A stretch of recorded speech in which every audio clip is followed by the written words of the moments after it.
Now we get into the final Doctor of the classic Doctor Who era, with that being the 7th Doctor, portrayed by Sylvester McCoy. With that, nothing changes nor any special/weird story arcs, so let's get into it. Time to get into the only bad story with number 12, which is, unsurprisingly, Time and the Rani. This serial was just tiring to watch. It just kind of felt like that the writers took every awful aspect of Doctor Who at the time and put it into this serial.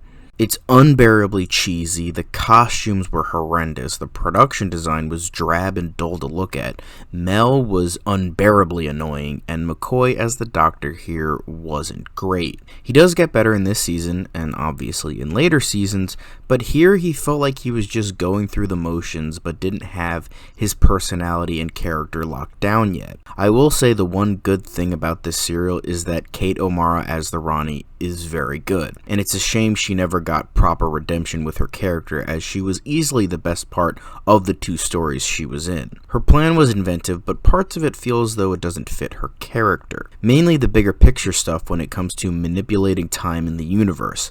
Outside of that, though, pretty much nothing is good about this serial. It's probably the worst classic Who story of all time, in my eyes. Now we shall get into the decent stories with number 11, Delta and the Bannermen. This one is definitely way too cheesy in all the wrong ways, but underneath is a decent story that prevents it from being totally horrible. I do think that the story in terms of the Bannermen and the Shimmeron was quite interesting, and the Bannermen make for a somewhat interesting villain. I think the character of Ray could have made for a good companion if the original plan was executed the way it was originally intended. She's resourceful, has a good personality, and is overall a fun character. It's kind of a shame we didn't get her as a companion, but if we did, we wouldn't have gotten Ace, who is definitely a better companion despite this. The production design just felt cheap and not in a good way. The setting was quite boring, as it was just some shitty holiday camp, but considering Doctor Who at the time, it's somewhat forgivable, keyword being somewhat. The music at times was very ridiculous and hard to take seriously, and as I said, it just felt very, very cheesy, but not in a charming way like 70s Doctor Who was. Overall, it's a decent story with some decent ideas and characters, but the tone, production design, and other incidental highlights prevent it from being better. Next up is number 10, which is Paradise Towers. This is sort of one of those stories where the premise is really good, but some flaws in the execution prevent it from being better than it could be.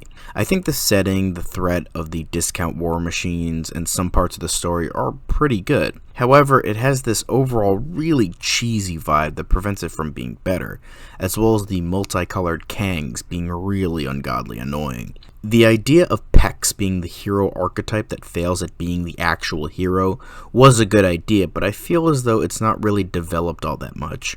Pretty much the only thing that is actually mentioned from this serial is the horrendous acting from Richard Briers, who is a renowned British actor. He ignored all direction to create an ungodly terrible performance that brings down the serial in whatever scene he's in. Another idea I like is the villain Cro-Agnon, who hates the actual occupants of his creations, so he has to kill them. I would have liked to know more about him because the idea of him was the most intriguing thing about this serial. I feel as though that this story is a hodgepodge of intriguing ideas, messy execution, bad acting, a mess of a story, and just an overall weird experience. I don't think it's all bad, as I love the weirdness of it, and I do recommend it because of that. Just don't expect anything all that good. Next are the good stories with number 9, Survival. As the final story of the original era of Doctor Who, I feel as though it kinda goes out with a whimper. While it is in and of itself not a bad story, as I did rate it good, I feel as though it's almost a pointless one. Like, it's okay, but it kinda goes through the motions of what a story should be, but I personally felt not a lot of investment in it. The cheetah people aren't really great villains, and it's for the most part kind of boring. However, it is saved with Anthony Ainley's final canonical performance as the Master, and it is easily the best aspect of this serial. However, I would even say that it is arguably his best performance as the nefarious foe. I think there are some rather good parts and some good atmosphere in regards to the opening episode. However, the Doctor chasing a cat around a small town is definitely ridiculous and one of the worst parts of the serial. It's obviously not bad, but I felt it could have been a lot better. Maybe due to the fact that this was the final serial of the classic era, I expected more, but I do think it was a good and enjoyable story, but despite this. Mainly due to the atmosphere of the first episode, Ainley's performance as the Master, the subtle nods towards Ace being a lesbian, and some small highlights throughout. However, the story is very weak and goes through the motions despite not being incredibly engaging. Number 8 is Ghostlight. I think the greatest fault this serial has is the fact that it was 3 episodes instead of 4 because there could have been better pacing and an overall better execution of its backstory and ideas. Despite this though, I really liked it, mainly due to the fact that it is very cerebral and very atmospheric. It's a little slow at points, but I do think it makes up for it with what it tries to do rather than the actual sequence of events. But the major flaw is that it is very confusing and is very off-putting at certain points, and the only way you can know what's happening is an exposition dump, which they do try not to do. And they try to explain it in various ways by weaving it into the story in the best way possible. This is just one of those stories you have to experience for yourself because no way I can explain this or possibly do it justice. But I will say, despite its confusing story bits, I immensely respect the cerebral and atmospheric nature of the story, as well as the character development for Ace. Now we have the very good stories with number 7, Silver Nemesis. I know in reality it probably isn't really that great, but I still very much enjoyed it. Is it a good Cybermen story? No. Nor is it a good anniversary story, but pretty much the rest of it is very good. I do think it does try to do too much in terms of the characters in the story, as I felt that the neo-Nazis in the story didn't really add a whole lot to the overall narrative. However, due to the fact that this was part of the Cartmel master plan, we did get some tidbits about the Doctor's past, but not enough to fully tell the audience, obviously. We get some interesting Gallifrey lore, an intriguing villain in Lady Pinefort, and a nice return of the Cybermen as well. While they don't look their best here, as I feel that they were better in the 2 previous 80s serials, I think they were good here. But Kevin Clark using them as Nazi symbolism was poor and off-putting and showed he didn't get the Cybermen. I'm also not the biggest fan of the whole shiny look. While it may appear that I don't like the story, I do. It's just very flawed and not as good as it could have been, mainly with the 25th anniversary aspects with the Cybermen. If they were written out of the story and it was just another Doctor Who story with no anniversary aspect attached to it, it probably would have been better. Or if they wanted to do the anniversary aspect, I think getting rid of the neo-Nazi subplot also would have helped. 3 different villain groups going after the Validium statue just feels like it was a bit too much. However, with that, the things that the serial does do right, mainly with Lady Pinefort and the Doctor's mysterious backstory, some aspects of the Cybermen, the Validium statue, and the ongoing development of the Doctor becoming more a manipulative chess player were all good here, as well as the enjoyment factor. However, it is still a very flawed serial. Number 6 is Dragonfire.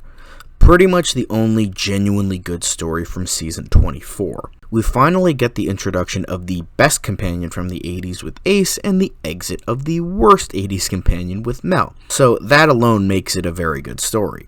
But outside of that, I really like the villain, the setting, and the feeling of a larger scale idea in a small scale story.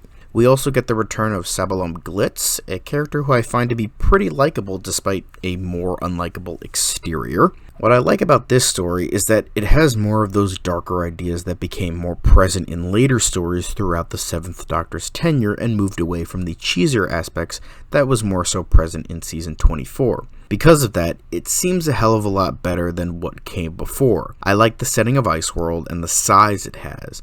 The villain Kane is deliciously evil, and features a damn good performance from Edward Peel. While there are still some cheesy aspects, like the very bad dragon puppet, the stuff with the little girl, and some aspects here and there, I can't help but appreciate the direction it's going in, and how we were getting better things in the future.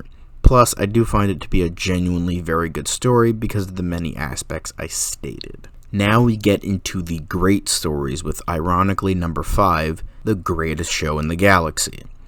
This is definitely a story that on the surface I think people would assume would be more like season 24, but underneath is a truly great and creepy story. There's just this really great and surreal tone, and there's more of this bigger than life aspect to it, especially in the final episode, even though it doesn't seem very big.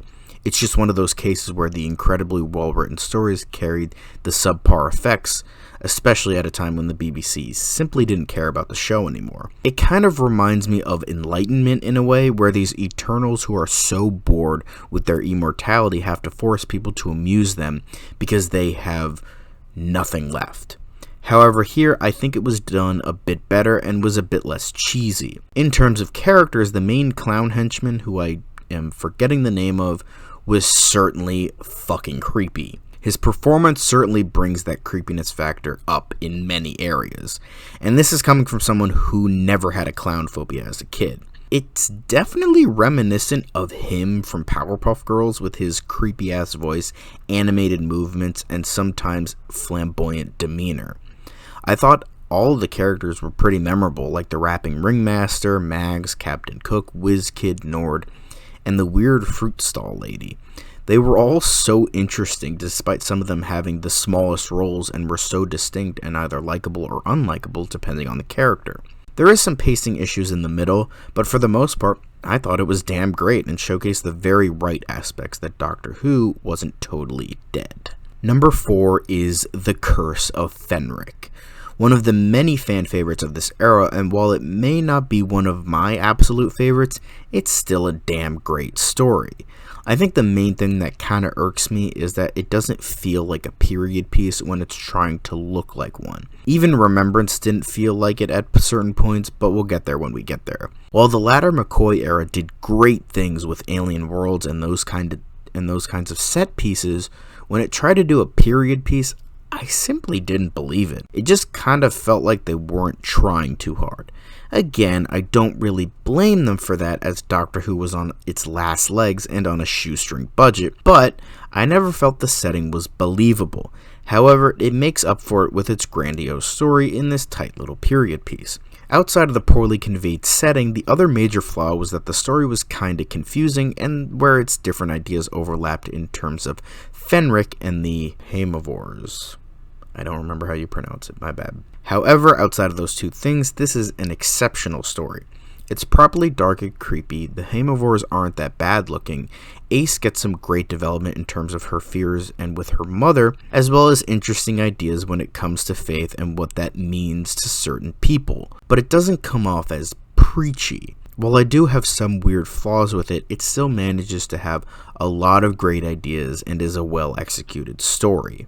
Number 3 is Battlefield. I find this one to be kind of underappreciated considering the rest of season 26 being more talked about than this story. I like the overall story with Morgaine trying to get Excalibur and her background in regards to her feud with Arthur and what their world is like and their history. I also like the teasing towards a future incarnation of the Doctor being Merlin, as well as the epic fantasy roots with a sci-fi feel. It has a nice grandiose scale and I like the main story. It's not too overcomplicated, I like the various subplots and the ties it has to the old sword and sorcery stories in relation to King Arthur.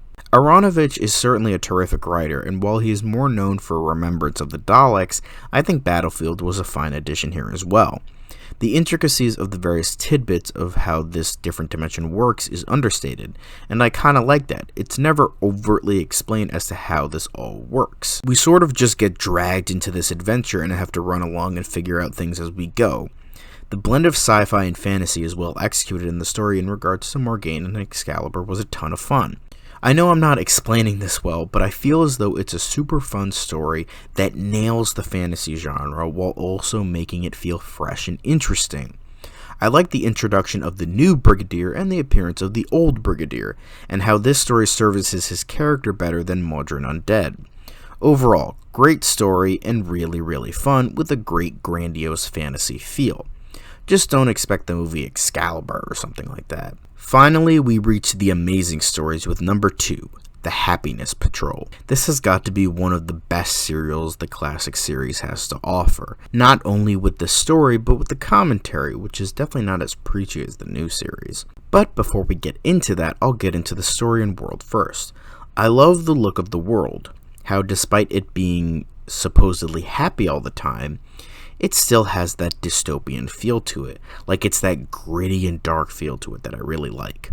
In terms of the story, it's a very simple one, with it being a revolt against an oppressive and totalitarian regime. However, it makes up for it with the tone, pacing, atmosphere, and other such technical aspects. It does seem a bit cheesy at first, similar to a season 24 story. I feel as though that this is a very surface level critique, because when you dig deeper, it's so much more than that. While unpopular at the time, I also really liked the Candyman as a secondary antagonist. While it's not as good as it could have been due to lack of budget, they still managed to nail what they were going for, an evil being made of candy. And it's probably one of the best one-off villains in the show's history, as well as being undeniably creepy. What else is interesting is the commentary behind it. How the leader of this world imposes what, in their mind, is a perfect world and perfect idea of everyone getting along harmoniously, when in reality it brings about a greater dystopia than anyone thought possible, and makes everyone worse than they were before. That if you don't strictly follow what is in the mind of certain individuals, you will be tossed to the wolves just as easily, even if you were on their side to begin with. Pretty timeless idea, don't you think? It really makes this story so much better than it could have been, and just as relevant as it is today as it was back in 1988, probably even more so. That for me makes this the second best story of the 7th Doctor era, possibly being my favorite. However, the best is still the best, so that had to be rated number 1. Speaking of, it is now time for number 1, and it is once again a very cliched pick with Remembrance of the Daleks. It was pretty obvious, because even if you have a favorite story that isn't this, pretty much everyone unanimously agrees that Remembrance is the best 7th Doctor story. He finally makes that major change from the cheesy tone of the 24th season to the great chess-playing manipulator that many people see him as because of this story, and obviously later on. While I was a bit disappointed in terms of scale, somewhat like Evil of the Daleks, except not nearly as overrated, I still thought the story was fantastic.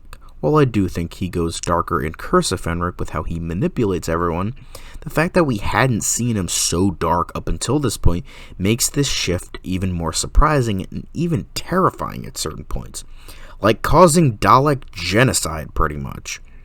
It is the best of the Dalek Civil War trilogy by a mile, and I do majorly love its darker tone, as well as how it also celebrates the idea of Classic Who more so than the actual 25th anniversary story. Similar to many other amazing stories, there's not really a whole lot I can say, because everyone and their mother has talked about how amazing this story is, similar to Caves of Androzani and Genesis of the Daleks.